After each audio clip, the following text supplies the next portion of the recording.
This is Lady Balls Radio, a celebration of women who've let their own brand of awesome shine through, and inspiration for those looking to do the same. I'm your host, Connie Constantine.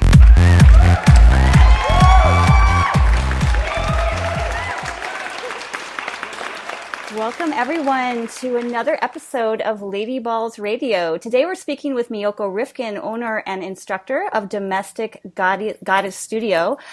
Domestic Goddess is a boutique studio providing sexy pole fitness, aerial arts, acro partner yoga, restorative yoga, and private lessons, as well as in-studio or in-home romance and pole dancing parties. That's like quite an impressive lineup of everything you got going on there, Miyoko. Oh my gosh. And just a little bit more about her before we dive in. Miyoko is a former feature entertainer who performed around the world as a pole dancer. She understands the philosophy of striptease and how it relates to our lives as women, making her the perfect teacher. She's also an experienced acro yogi and has another company, Inverted Play. I'm really excited to hear more about that. That revolves more around acro yoga and partner yoga. So excited to be talking about that today too. So welcome, Miyoko. Thank you so much for being here. Thank you so much for having me. It's definitely, it's quite a mix of stuff. Yeah, I feel like between movement and, how we feed our soul and how we give ourselves pleasure, I think it's all kind of interconnected. And I think it's all super duper important for women and for couples. Totally. Absolutely. Okay. So we've got so much to talk about today. Gosh, this might end up being two shows. Before we get more into Domestic Goddess and then Inverted Play and all these different ways people can connect with you, tell us a little bit more about how you got into pole dancing and pole fitness. I know you've been doing it for years. I have. I've actually been pole dancing for over 20 years, and I kind of like muffle usually when I'm talking to people about that. But I fell into striptease and pole dancing kind of by accident, and it completely changed my life. I mean, it absolutely saved my life. People are generally a little surprised when they hear my story, but it's very close to my heart. And I think I kind of bring that with me when I'm teaching somebody pole dancing, when they're having these experiences. Even the other day, one of my students came into class and she was crying, and that's a very common thing. Like people, when they are moving their bodies in that way, are kind of letting go of some emotions that maybe have been pent up, and they're breaking through some of these barriers for themselves about how they feel about their bodies, their relationship with their bodies. And for me, it was very much the same way. I had a nervous breakdown at the age of 20, found myself in a psych hospital dealing with body issues and control issues, anxiety, depression, suicidal thoughts, and pole dancing absolutely brought me out of that and saved my life. And so when people come into class, yes, it's fitness, it's fun, and that's what draws them in. But at the same time, it's cathartic, it's therapy, it's life-changing. And for me, I would find myself, having all these negative voices in my head that I wasn't good enough, I wasn't smart enough, I wasn't beautiful enough. And I'd be like, you know what, I'm just going to go to work. And I would get on that stage and I would feel so empowered and so much better about myself. And I think a lot of women, if they had the opportunity, I wish all women could have that experience, because men aren't nearly as critical about us as we are. And we're constantly talking negative toward ourselves and telling ourselves like, oh, we don't look good in this bikini, or we're not this, we're not that. And when you learn striptease, you understand a little bit more how the male brain works, how they're looking at you, how they're thinking of you. And if we were that much more forgiving and loved ourselves in that way, we would be so much better off. We would be so much better to each other, because we tend to look at ourselves as a whole. We go like, oh, well, if our thighs were thinner, then we'd be okay. Or if our arms were thinner, or if we had more muscle here, or if our belly didn't hang over. And men don't look at us that way. Men look at us like we look at women in music videos. So if you kind of think of it that way, like when you watch TV, if you're watching an erotic movie even, or if you're watching a sexy music video where the woman's dancing, like they're showing snippets of parts of her body or way that she moves that's sexy. And that's exactly how men look at us. They focus on what is sexy. They're not even paying attention. They don't even bother with the stuff that maybe we don't like about ourselves. They're focused on what they do like.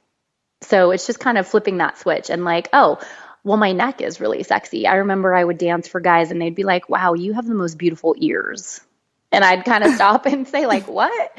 But they are looking at those parts of our bodies and like, wow, this particular part of you is so beautiful. And in the sex world, in the fetish world, it's called partialism. It's that you can focus on one part of the body and it actually turns you on so much that it becomes that kind of focus.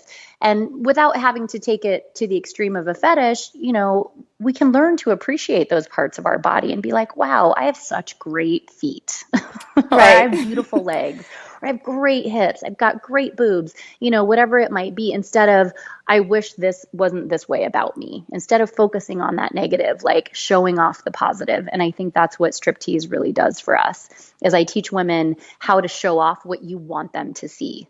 So like here, right here, instead of like, oh, I've got some tummy rolls right here because I've had a couple kids, like, no, you're going to focus on this because this is what I'm showing you.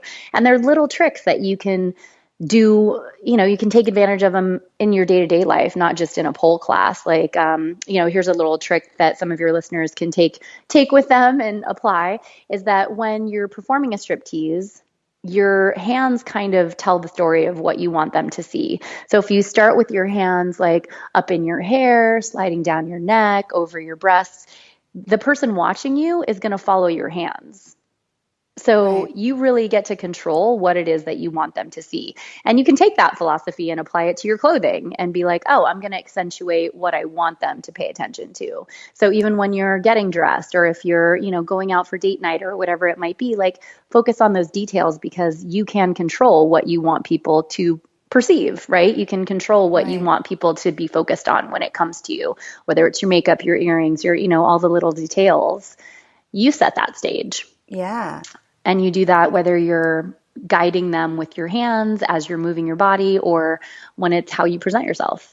That is such an interesting perspective. And I've never thought of it that way. I mean, when I think of pole dancing and striptease, chair dancing, all these different things, I do think of, what you touched on a little in the beginning, of how it kind of, you like to almost tap into your inner goddess, right? Oh, where completely. You were saying it's like totally cathartic, and it's such an incredible experience. And seriously, guys, for you, those of you that are listening that are maybe on the fence or still a little, I know the stigma isn't attached to it. Yeah, exactly. I know the stigma isn't there like it used to be. It's so much more commonplace.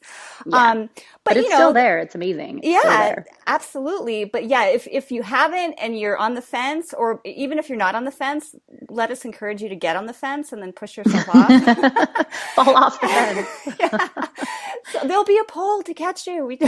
Yeah. No, it's so true though. And you go through those exercises in a pole class, even when you're unaware of it. So like this morning we were doing combos in class, and I'm teaching them choreography, but at the same time, I'm like, this is the line that you want to show to the audience. This is the shape that's sexy. And so they're going through the exercise of doing it, but they don't necessarily even realize what they're experiencing. And it's like, yeah, show off your line. So when they're looking in the mirror and they're like, ooh, my ass looks good like that. Yeah. Right. And they don't even necessarily realize that that's what they're doing, but it's that constant positive reinforcement and just like that refuel that we need as women, I think. Totally. Oh my gosh. Absolutely. Absolutely. And I love the perspective of, we are so critical as women, like wanting to be perfect all the time. And, we're not worthy if everything isn't perfect. And, and that is so important. Like you said, just even in our day-to-day lives, even if you're not pole dancing or striptease, to take that and accentuate what is amazing. And every one of us has not one thing, multiple things that are super sexy, super amazing. Your ears, I mean, anything. Those got me. My ears, my clavicle, like men would point out parts of my body and I would just be like, what? And then I'd kind of look and go, oh yeah, you're right. Those are kind of pretty. Yeah. You're like, damn, I've got some sexy ass ears. Yeah, exactly. Oh my gosh. I love that. I love that so much. Okay.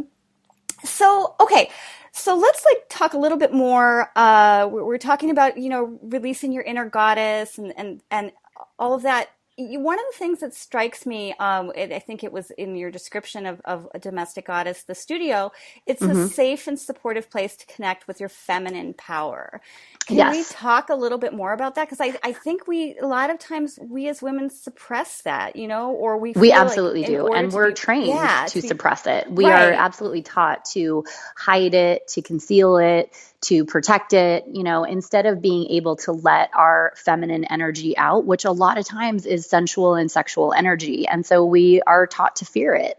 We're taught to be afraid of it. One of my students, who's now a very good friend of mine, was out with me in Vegas one time, and she was like, "Oh my God, you're like in your element right now," because I could just let all of my sexual energy out. And like I was dressed Right. up, I was like, and she was just like, "You own that. Like you own yourself when you're," and she was just like, "I want that. I want that to come back out in me." And recently we were out and I was like, "Girl, it is here. It is out. Like everything you said to me in Vegas, boom, this is it. You're doing it right now." And she was just like, "Yes, but women are taught that it's something to be ashamed of.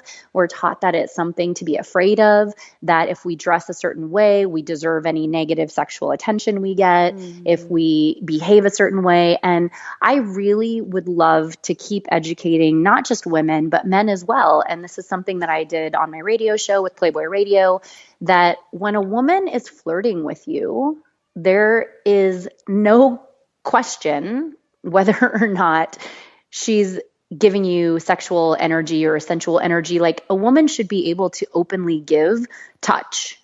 She should be able to give affection. She should be able to be flirty, fun, smiling without any of that meaning anything should lead to sex. And Right. that's one thing that for me being in a strip club and having that experience, I thrived on that and understanding that and knowing that. Like, why in my regular world, because I was selling real estate before I got into stripping, like, why Interesting. I couldn't had I? that as a Yeah, previous life too. That's right.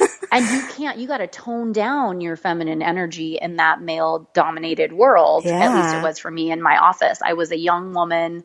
I was recently married, but like you can't flirt, you can't cross any lines, you can't wear skirts too short. Well, I mean, you could, but you don't want to. I didn't want to. I wanted to just be non-sexual. Hmm. And, I had to hide that. So once I got into the strip club, I was like, wow, I can be flirty, I can be naked, and there's no consequence of sex or negative sexual energy, or like there's not the even opportunity. Like men don't even assume that they get to touch you or do anything. I mean, it's very rare. It happens. I mean, especially in clubs where people are drinking, then they're Right. like, oh, filters off. But like women don't realize, like men understand the rules in the strip club.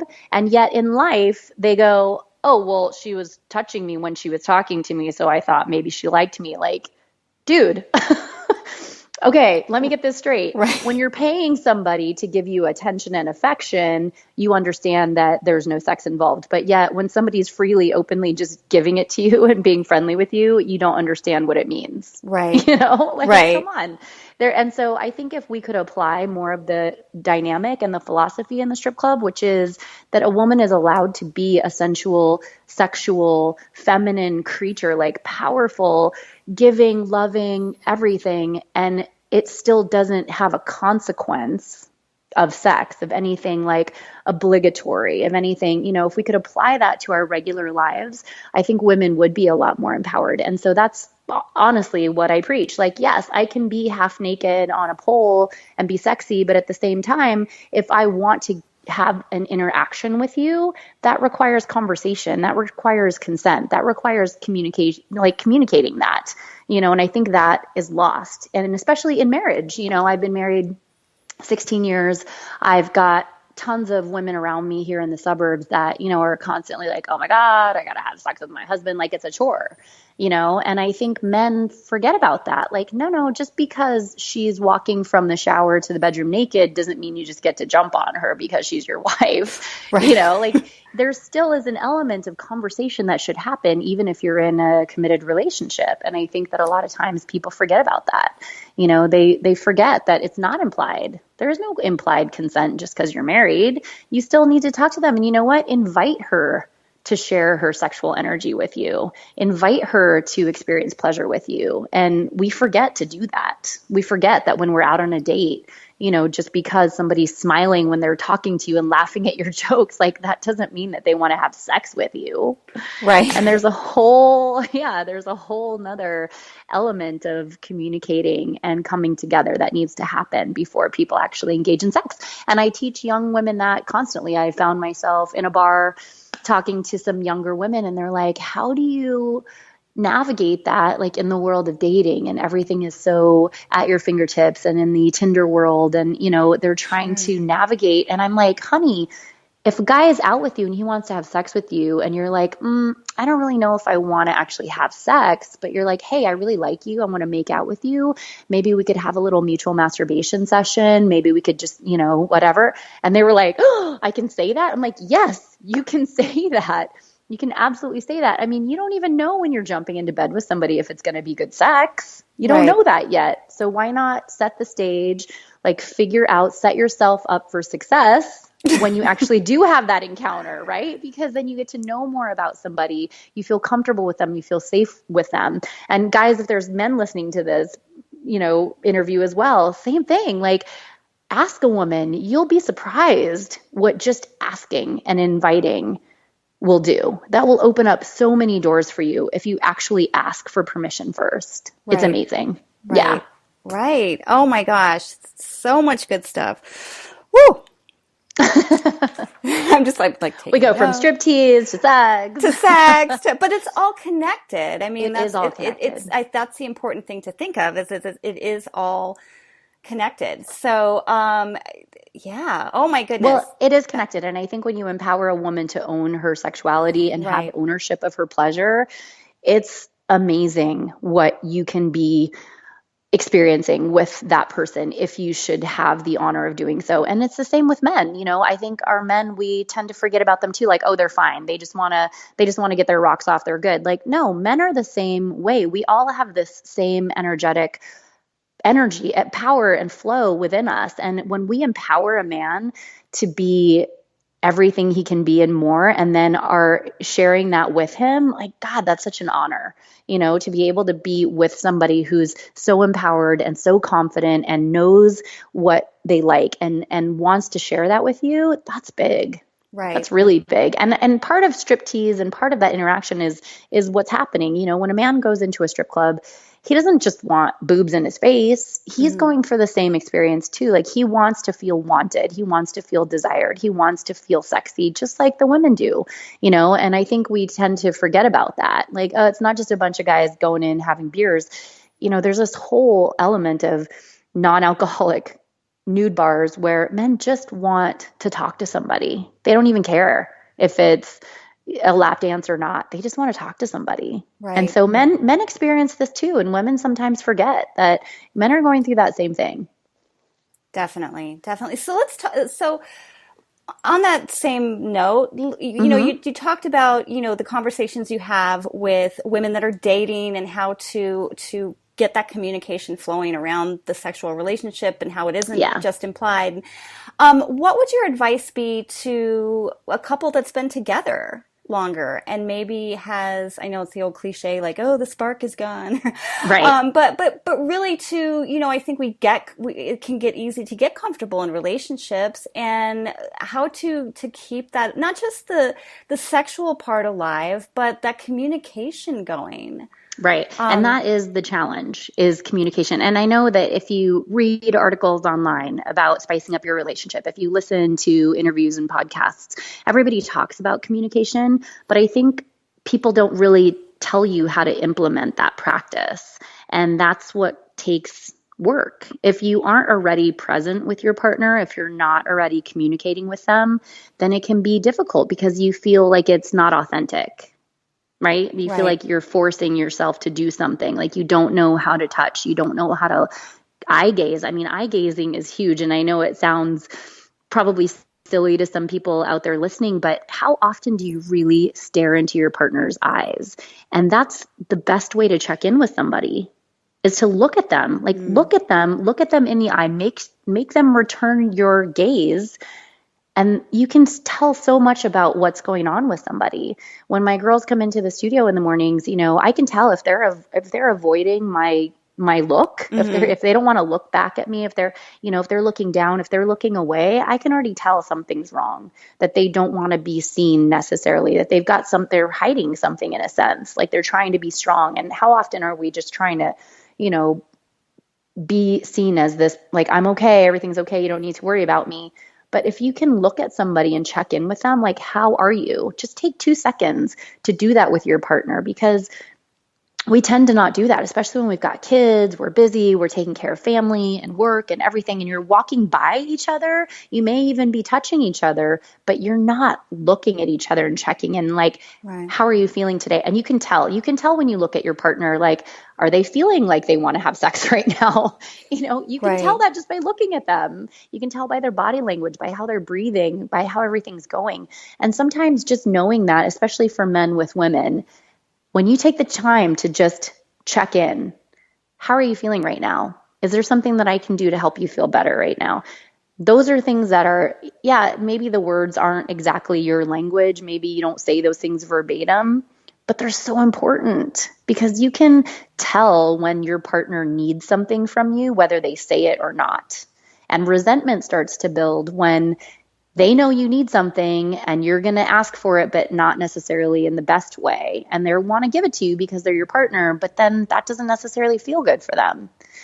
So be open, and if you're the person on the resentful end of that, start making them talk. Start making them actually put words in their mouth and say what it is that they need from you. Like, I feel like you want to have sex with me right now. But I need to also feel desired, and I have a need to feel wanted. I don't want to just, because I know you want to have sex, lay on the bed and start having sex. Like, that's not fun for me. Right. And while it may feel scary at first to be critical of our partners, these are people that we've committed to spending lifetimes with. Right. Right. A Yeah. lifetime. So if you can't even have an uncomfortable conversation, what's the rest of your life going to look like? Exactly. It's imperative that couples start doing this. And it can get very difficult. And even, especially after having children. That's one thing I tell my clients that have young children, or they're just having babies, like, don't lose sight of each other, because your eyeballs are constantly focused on your toddlers running around or your babies, and you're worried. And, like, there's a phase of your life that you're going to dedicate to that. But when that phase is over, reconnect. I mean, it happens. It absolutely happens. We become so focused on our kids and their safety that we take, not for granted, but we don't have as much focus on each other. And that's totally normal. But when you can focus that energy on each other, and when you are together, be together, be present. It doesn't matter if you can't afford to go out and get a hotel room to have a date night. Sit in the bathtub. Just last night, my husband and I were in the bathtub drinking whiskey and just reconnecting. And we do that at least once a week. And, you need that time, because it's so easy to be together but not really be together. Right. It's so easy to get caught up in that. And especially in the digital age, with all of our social media, with all of our technology, you can be sitting together and be miles away from each other. Mm-hmm. So, Exactly. if you're feeling like you're not having that communication, it's not about a spark. It's not about adding a whip and a paddle to your bedroom, although that's great and that's fun. But if you don't have that connection, if you're not intimate while you're doing all of that stuff, then it's like, why even do it? Right. Like, ooh, yay, you're going to spank me tonight. We're going to try a 50 Shades of Grey inspired evening. Like, yeah, but if they're not connected, if they're not looking at each other and understanding what's happening as that stimulation is going on, then it's pointless, because that's not really playing with somebody. You're not playing if you're not seeing how they like it or don't like it. Right. You're playing with somebody when you do an action and it creates a response. Right. That's when you're playing. That's when you're really having fun. Like, oh, wait, this doesn't seem like you really like this, right? You have to be connected to play. And that's where part of inverted play and acro yoga, I think, is God, it's so vital. There's so many people that don't have touch in their lives. And I see it in classes for pole, and I certainly see it in the outside world. And for me with pole dancing, that was the easiest way to be able to get people to just, like, touch themselves again. And it doesn't have to be in a sexual way. But I can't tell you how many workshops I'll teach where women will, I'll say, okay, now draw your hands up your body, draw your fingers up your body. And women don't even realize that they flip their hands over and they will touch themselves with the top of their hands. We are so trained not to touch ourselves that even subconsciously we avoid it. And I'm like, no, hands, palms on your body, fingertips, see how that feels. And just even to go through that exercise is crazy. There are so many things, studies that were done that we know that touch is vital to the health of our babies. We know that babies will die if they don't have touch. We know that, when they're in the NICU or whatever, there is time dedicated just for touching, just skin to skin contact. It's so important to our health, to our life. Right. And yet as adults, we forget about it. Like, oh, no, can't touch you. No, the only time we touch each other is when we're having sex. Like, no. Touch is important. So even if you're just touching yourself while you're driving, put your hands on your neck and massage your own neck. Feel your face. Run your hands down your arms. Whether you're doing the touching or somebody else is doing the touching, your brain doesn't even separate. Your brain sends off the same, oxytocin. It's getting all these great, good, happy hormones, whether you're touching yourself or somebody else is touching you. Even more if somebody else is touching you. But nurture self-care in that way, we don't even do. We neglect. So with acro yoga, one of the most amazing things that I experienced was having that non-sexual, safe touch. And my first acro partner, I was out here in the suburbs, I was teaching pole, I was doing everything, and I found acro yoga, and I was like, and my friends would be like, oh my God, is your husband okay with you doing acro with this guy? It's just so, and we're so caught up in what's appropriate and what's not appropriate. And wow, we're so conservative and afraid of opposite genders, touching each other. Oh, that must mean they were having sex. Wow, I realized that there was this whole mindset of people who needed to be free of that way of thinking. And so for me, doing acro yoga is super important, especially out here in my area in LA, where people don't look at each other in the eye when they're walking by each other. They don't hold doors open for each other. They don't talk to each other. I mean, you feel invisible in the suburbs, and it's scary. It's frightening to think that we can disconnect from our own race so quickly and so easily. So when we're in acro yoga, we sit down, we circle up, and you share your name, maybe something about you, and it gets people connected. And I'm like, look, acro yoga is a contact sport. So you touch the person's leg beside you. And, if you do that in a bar, oh my God, right? Scary. Right. But so you're teaching people no, it's okay to touch each other. It's okay to hug each other. It's okay to occasionally fall on somebody. It's okay to have all of these weird, body touching experiences, because it's not sexual, and it's okay, and it's good for us, and it's good to touch. So when we're doing acro yoga, you're teaching people that, hey, this is a safe place to touch somebody. This is an okay place to support somebody. This is okay. This is appropriate. And it's just amazing. It's amazing when you can have that type of just touch and contact and connection with people in your life that's not sexual. Again, it's back to that striptease philosophy. I can be naked, but it doesn't mean anything. Right. I can be touching you, I can be hugging you, but it's not leading to sex. There's nothing to be afraid of. It's okay. It's just what it is right now, and that's okay. Right. And I think, people aren't getting touched enough or hugged enough or getting that contact. And I think you hit on a big reason is so much of society, we're led to believe that it is always sexual and that's not the case. So, no. I mean, it can be the case. Obviously, there's that whole side of things too, but that's wonderful. A communicated conversation. That's a conversation that happens between two adults. Exactly. It's not implied just because you're touching somebody, but it is so essential. I mean, just think of the days when you get more hugs than normal for whatever reason, and I'm very blessed to get a lot of hugs in my life. I hug all of my students when they come in the door. When it's their first class, they're a little unnerved at first. Right. I'm like, oh, okay. Yeah, I know. I'm a hugger too. And you can always tell when somebody, they're maybe pleasantly surprised, but it's kind of whoa, okay, well, now we're hugging, Right, exactly. And then you encounter those people that really don't want to hug you. And you're just like, God, I just want to love you so much right now. Right.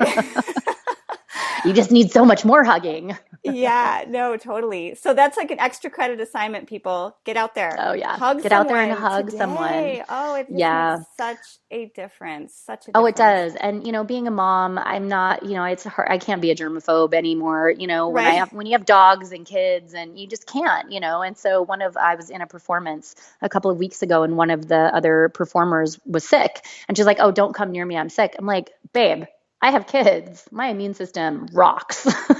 I am Right. hugging you, especially because you're sick. Like you need this right now." And she was just like, "Oh." And of course I didn't get sick. But we're so afraid, right? We're afraid. Like we can't touch each other. We can't do this. We can't do that. Like, God, it is so important to our health. I take care of my elderly mother-in-law right now. And Right. when you see these older people and that they're not getting touched enough Yeah. and how much that helps their physical and emotional health. You see that and it's devastating to me. I mean, I always make it a point when I'm talking to an elderly person to touch them when I'm talking to them because it's so important. So, so important. Yeah, absolutely. Absolutely.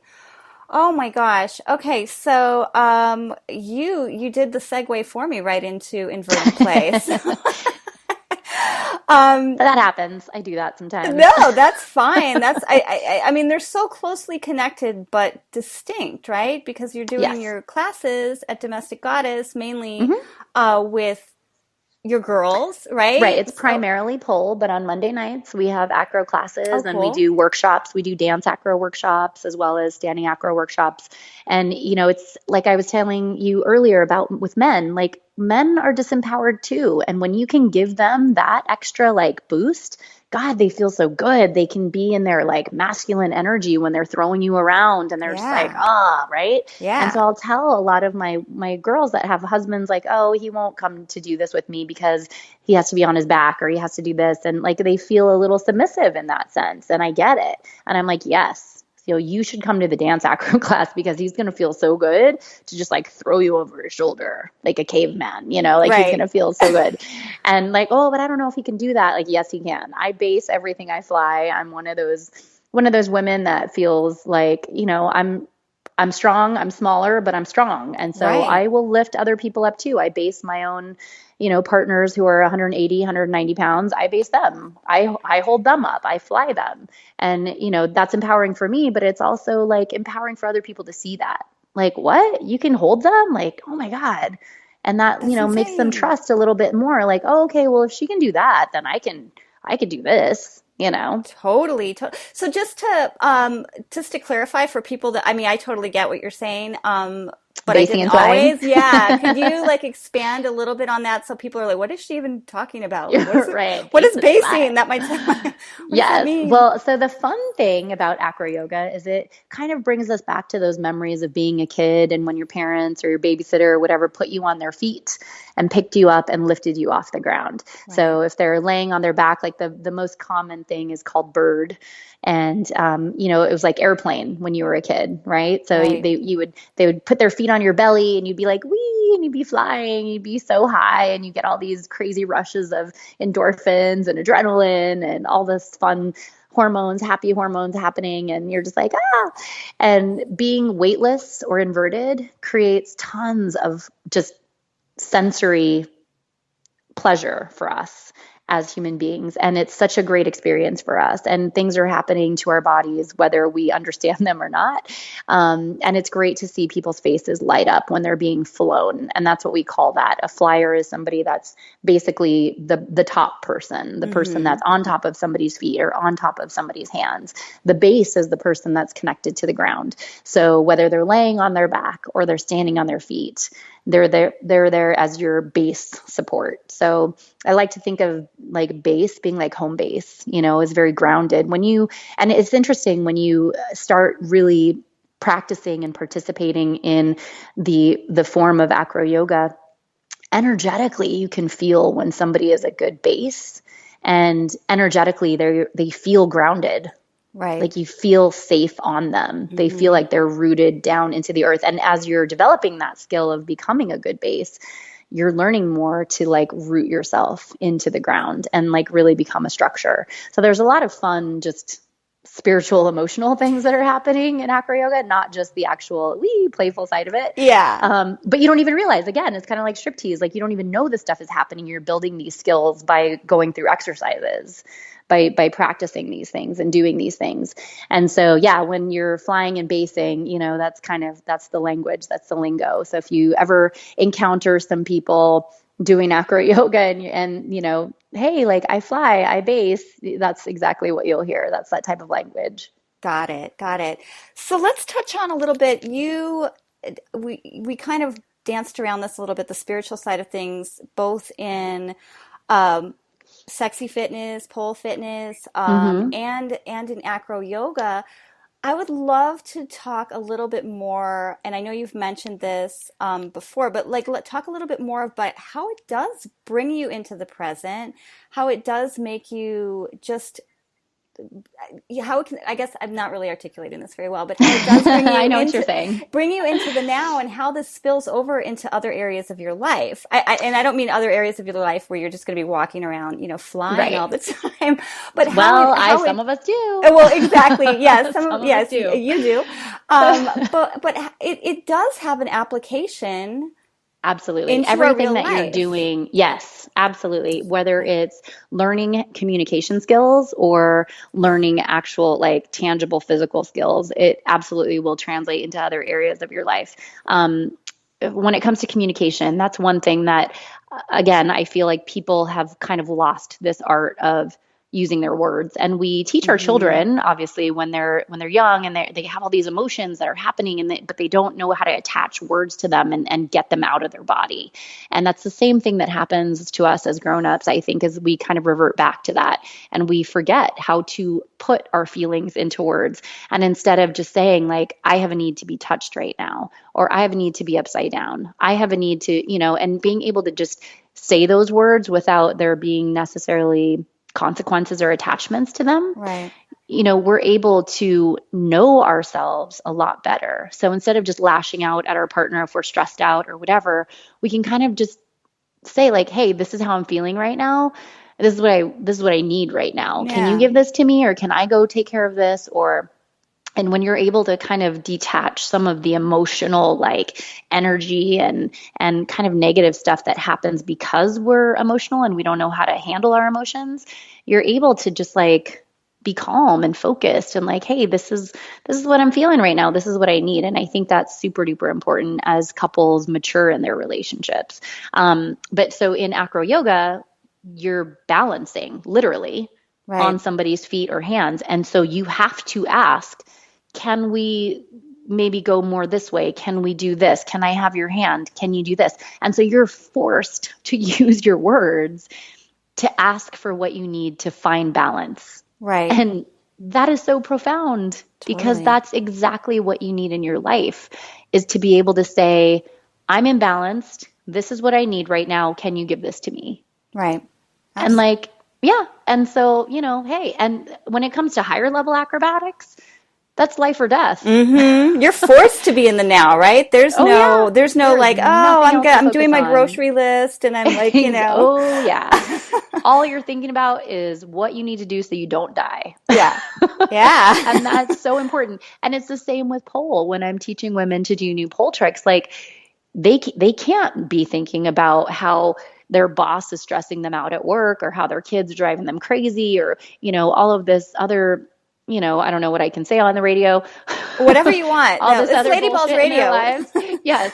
So it's like you can't focus on all that stuff because you need to be focused on exactly what's happening to keep yourself safe. And Yeah. that's part of what makes it so cathartic. And like there are days, like yesterday was a rainy day here in Southern California. It doesn't happen often, but it happened to be on a Sunday, which is a big acro day where, if I just need to get away from the kids and family responsibilities and work and like I just want to go play, but it was raining, so like, oh, I couldn't get that time in. I needed to get that time, like I needed to get that physically out of my body. That's part of my stress relief. Like I know that sometimes I just have a need to go play. And that's how I take care of that is with my acro community. But being able to know that about yourself and translate that into some sort of physical work gets it out of your body. Like some people are really big into fitness and they will go to the gym and like hit the gym hard if they just kind of want to get out of their head or whatever. But this is almost a way of coming back into your body in a sense and learning how to, figure out where you are and being present with yourself so that you can be present with somebody else. Same thing for when you're basing somebody, asking for what you need a flyer to do and like what needs to happen so that the two of you can find balance together is amazing. Yeah. On the pole, it's a little bit, it's you can do a partner pole thing, but for the most part, it's just between somebody and the pole. Right, right. The pole is their partner, right? And they can't ask for anything from the pole. They got to figure out their way around it. They've got to figure out how to best balance themselves, leverage themselves, use their strengths to overcome weaknesses. They're constantly challenging themselves in class to figure things out. Like, okay, this isn't quite working. How do we modify?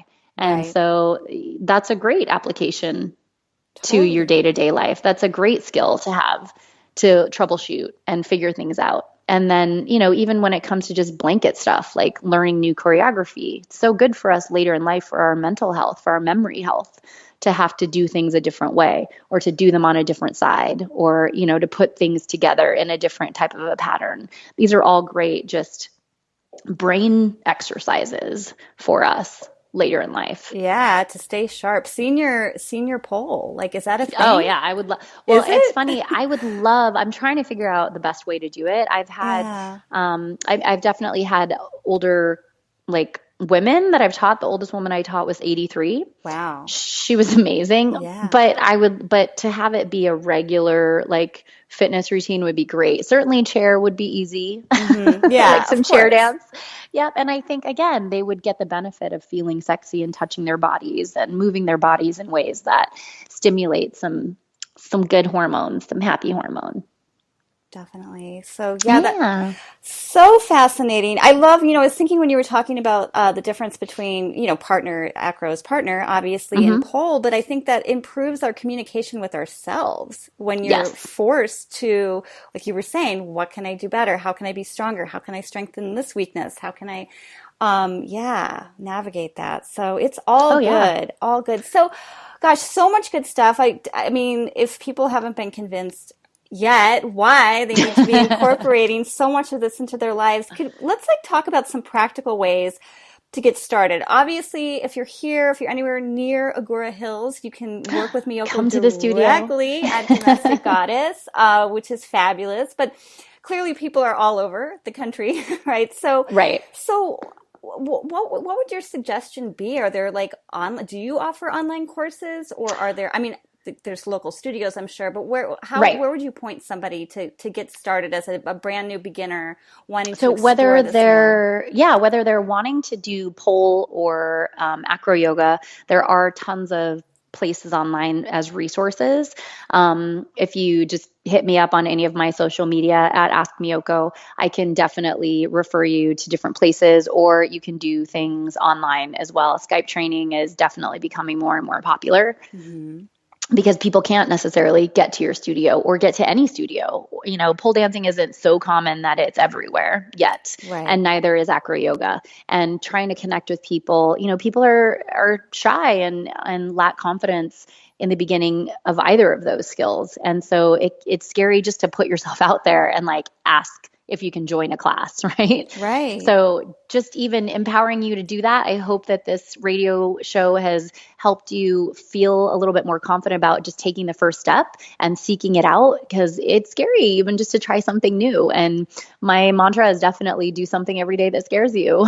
Yes. Oh, I love that. Because the more you conquer those fears and the more you do things that you never thought you would do, God, the more empowered you are and the more confidence you have in your life and the more happy and content you are with your life, because you realize that the possibilities are endless and you're way braver, stronger than you think. Was that like a Winnie the Pooh quote? I don't have it exactly either, but totally it is. Yeah. And it's so true though. We're so much more capable of doing things and accomplishing things than we think we are. And so if you change that mindset just even a little bit, you'll start blowing your own mind every day.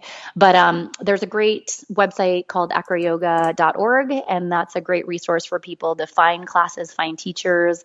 But again, if you want to contact me through Inverted Play, invertedplay.com, at Inverted Play on social media, we can connect you, we can Skype with you. And we actually are launching a new product to be able to help people do acro yoga and partner fitness at home. Oh, So details of that coming soon. So definitely follow me on Inverted Play. oh But yeah. yeah, and so with pole, there's a lot online tutorials and things like that, and the same is becoming more common with acro yoga. So that's great. But really, just finding the confidence to go out and do it is half the battle.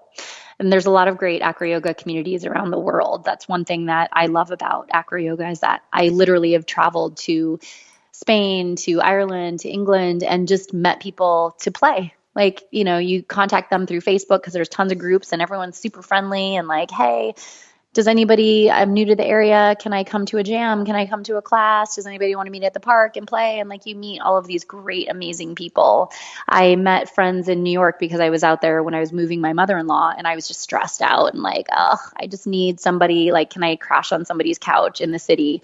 And sure enough, one of my great friends was like, hey, come sleep on my couch. And I met 3 great people just because of that interaction, and got to do acro and meet new friends and had a place to stay. And they're wonderful people who are not afraid to touch and play and smile and laugh and don't want Yeah. anything from you otherwise are great people to know. That is so cool. And I think I have found that to be true. And I'm not nearly as Hmm. into that community as you are, immersed in it. But I have found that to be true as well. And I think one thing that might prevent people from taking those leaps is they are nervous, or they don't know Yeah. what to expect, or, I'm going to like fall, or I'm going to be clumsy, or they're going to Right. laugh at me because you see Right. all these amazing, performances and poses, but it's so the opposite. It's like the most welcoming, like totally chill, open. It is, right? Like Yeah. it's like I Yes. think people will be pleasantly surprised, and there's not like Yes. going to be this judgment of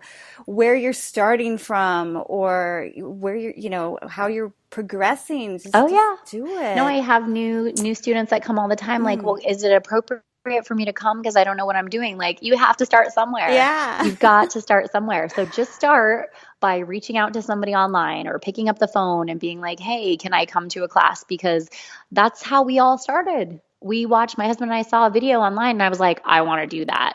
So I looked for a class, like, how can I find a class? And we showed up at a workshop, and we didn't know what to expect, and we didn't know anybody there, and we didn't even get to work together in the beginning. And it was like, Right. oh my God, and you get out of your comfort zone and you feel really awkward and really uncomfortable, but then that's over. And you can go on to the next one. And now it's not so uncomfortable because you've done it before. And so there's a lot of great experiences that just come from discomfort. And I think there's a lot of great quotes about that too, actually. Totally. Yeah. Yeah. And that is where the magic happens, right? There's that Yes. little meme you Oh, see yeah. coming up on Facebook every now and again, or I mean, wherever. I still go to acro jams and like, oh, I don't know if I'm going to be good enough to fly with these people, or I'm not as good as Yeah. them. And, it's just a part of being human. We are like that. But if you don't choose the path to get over that fear and just let it be quiet and get through it, and, then you're really never going to get past it. If you're constantly saying like, well, I'm not good enough to do that, so I shouldn't go, then you'll never Hmm. be good enough to feel like you should go. So you got to start somewhere. Yeah. And then you're But never going to just experience that right. experience of, oh my gosh. Right. Yeah. Oh yeah. I mean, I was even on a beach in Spain teaching this dad and his daughter, and they didn't speak English. I didn't speak Spanish. Oh, Actually, I think they were Portuguese. And so I'm just communicating with bodies and pointing and like, and right. they had the best time. They were, like, "Oh my God, thank you so much." And this is just a dad and his daughter, and it's acro yoga is an international language. It's amazing. Oh man. The movement has begun, people. Get on board. Woo. that makes me want to be brave enough to try it because I haven't really like very much, a little bit in my yoga teacher training, but like this is Right. like, oh my gosh, And you're in the best place possible to do it. You're in LA, so you yeah, need to take your own advice. I know, I do, I Do it for do. your listeners. Come to the beach, come be a part of the acro community and experience it too. Yeah, yeah, I'm on that. I think you're in the group too on Facebook. I Yes. can't think, and Hmm. I'm just a lurker, but I need to like commit to not lurking and Just come. get Just out do it. there. Get out Yes. there. Oh my gosh. Okay, it's on, people. You heard it here. I'm accountable. So It's we official. need to do like a Lady Balls Field trip. field trip to get out there Hmm. and yeah, like document some of this. So okay, I'm on it. I'm on it. There you I'm go. excited. All right, Miyoko. Gosh, I feel like we could just keep going, and I'm sure we could keep going. But I know you're getting ready to go out of town for Thanksgiving. You've been so generous with your time here. Any last minute tips? You've already given us so many great points and so much great inspiration, but anything else you want to share before we get ready to sign off? Well, I think if if you guys are listening to this radio show and you're just having maybe you just have a need to be a little bit more empowered, maybe you just want to feel inspired. Hopefully, we've done that for you in the last hour, but if not, take what you've learned or listened to and just try to apply those little things to your life. And or if you're just, listening to the show late, we shared earlier, touch yourself, check in with Mhm. yourself, choose to be present with yourself, with your partners, with your children, with your family, with your coworkers, whoever it is, and see what happens. Just see what happens when and I'm not even saying disconnect from your social media, disconnect from your technology. We hear that all the time. Mhm. That's not the answer. The answer is be present when you are disconnected from that. When you're sitting next to somebody, I mean, how often do we see people not talking to each other, sitting right next to each other, either on their phones or, choose to be present. Choose to just take that moment and really be with somebody, whether you're out with a friend having coffee, set your phone down for the hour, whether you're out to dinner with your spouse or your boyfriend, your partner, whatever. Choose not to be on your phone. Choose to just be there with them. Choose to speak with them, to talk to them, check in with them. How are they feeling? What are they, have they seen anything lately that they find interesting? And really stay connected to people, Yeah. because it is so easy to disconnect and to be solo and exclusive and keep yourself from the rest of the world, because we feel connected when we're on our social media. We have that false sense of connectivity. Choose to be present when you can with the people that you are choosing to spend time with. Yeah, and hug more. Hug Hug more, more. Not like the hug, little hug, touch. not just a lot of XXs in your in your social media notes or your hugs. No, No, like hug longer. I've, yeah. I've definitely surprised people by not letting go so fast. And they're like, wow, I really needed that extra hug. Oh, Make somebody yeah. uncomfortable. Yeah, because you're going to be doing them a favor. Trust us, seriously. Absolutely. Absolutely. Shake it up a little bit. Yeah. All right. Okay, Miyoko. Well, I know you've got a couple events coming up. Do you want to share about that? You I had do. an event coming up with Inverted Play in January, I believe, here in Los Angeles. Yep. Well, we're hoping to be speaking again at the Sexual Health Expo, because we definitely are blessed to be able to bring partner yoga and inverted play to the Pleasure Chest, which is a like an adult store here in Hollywood, Hmm. and it's just a great way to get couples connected and learning different types of play and different types of sensations, and building trust and communication and touch skills and all of that good stuff. And you don't need a partner to come and learn. You can come solo and just find somebody there to learn these things with, which is fantastic. We've got workshops coming up constantly that we're teaching and performing. So just really follow us on any social media at Inverted Play, or my social media is Ask Miyoko.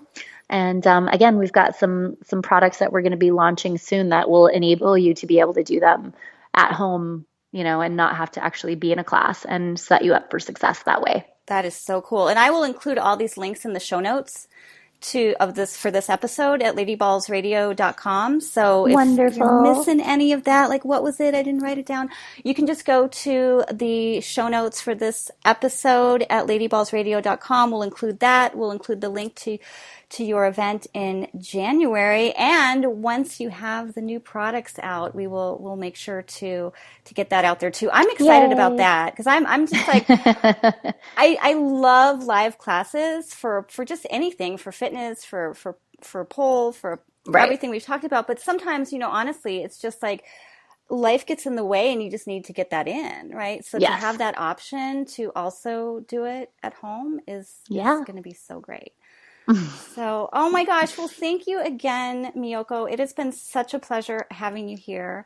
And I'm going to see you soon, maybe at one of your workshops, or are the acro yogas Sunday mostly, the open? Yes, acro yoga Sundays in Santa Monica at the beach. Cool. On a non-rainy Sunday when we should have plenty of no those. more rainy Sundays.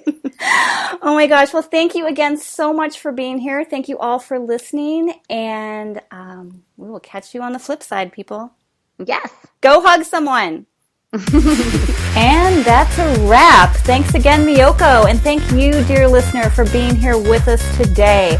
Don't forget to catch us on social media in between shows on Facebook at Lady Balls Radio and at ladyballsradio.com for the latest updates and exclusive content.